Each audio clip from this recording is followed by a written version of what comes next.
यह कहानी दो भाई बहन की है। भाई का नाम रवि और बहन का नाम रीमा है। ये गुरुवाई एक रहस्यमय रेगिस्तानी वृद्ध था जो हमेशा पुराने श्राप के बारे में बात करती है। वह भाई एक आत्मा है जो हर रक्षाबंधन को लौटती है, राखी बांधने के लिए नहीं, राखी बंधाने के लिए। रवि और रीमा एक वीरान गांव के पास रुकते हैं। पुरातत्व विभाग ने एक नई हवेली की खुदाई शुरू की जहां 200 साल पुरानी रखी गई कथाएं दर्ज है। गाँव वाले बताते हैं कि उस हवेली को राग हवेली कहा जाए क्योंकि उसी हवेली पे राई बाई ने 1812 में अपने भाई को रक्षाबंधन के दिन ही रेत में दफना दिया था। श्राप के अनुसार हर साल एक बहन फिर उसी भाई को रक्षाबंधन के दिन बुलाते। रीमा रात को अकेली रेत में जाती है राखी बांधने के लिए। उसके सामने एक रेत का टीला राखी हो वही बांध देती है।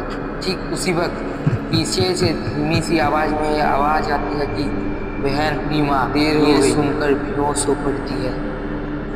अगली सुबह रीमा बदल गई। अब वो शांत है और एक ही बात कहती है, मैं उसे पहचानती हूँ भैया। उसने कहा कि हो मेरा भी भाई है। रवि परेशान हो जाता है, उसके साथ गांव वाले भी डर जाते हैं।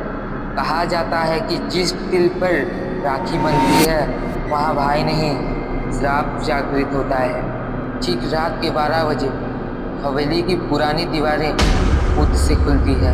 एक भूरे लाल कपड़े ढका हुआ एक साया घूम रही है। उसका चेहरा बिल्कुल ढका हुआ। रीमा खुद ब खुद उसी छाया के पीछे चलती है।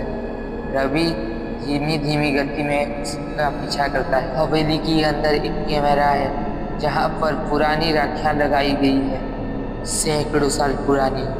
हर राखी के नीचे एक नाम, रीमा, राजी और सुहा। हर नाम एक बहन का है जो अलग अलग युगों से आई है। रवि को एहसास होता है यह एक टाइम लूप ट्रैप है। हर 100 साल में एक लड़की आती है और राखी बांधती है और एक भाई लौटता है जो इंसान नहीं श्राप है। रीमा अब होश में नहीं है। उसके हाथ का राखी अब चमक रहा है। उतने में ही रेत से एक हाथ बाहर आता है और उसे पकड़ता है। रवि उसे अपनी तरफ खींचता है। जैसे ही धागा टूट जाता है तो हवेली कांप उठती है। रेत में सारी राखियाँ जलने लगती है। अगले सुबह होश में है। अब उसे कुछ याद नहीं था। वो कहती, इस बार किसी और को राखी बांध देती पर मैंने बचा लिया ना भैया।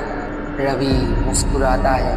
उसकी कलाई पर राखी बंधी हुई थी लेकिन वो कभी रीमा ने नहीं बांधी थी। अब उस पर आता है कि अब मेरा भी भाई है। यह एक सच्ची घटना है दो भाई बहन की जो बांधागढ़ के हैं।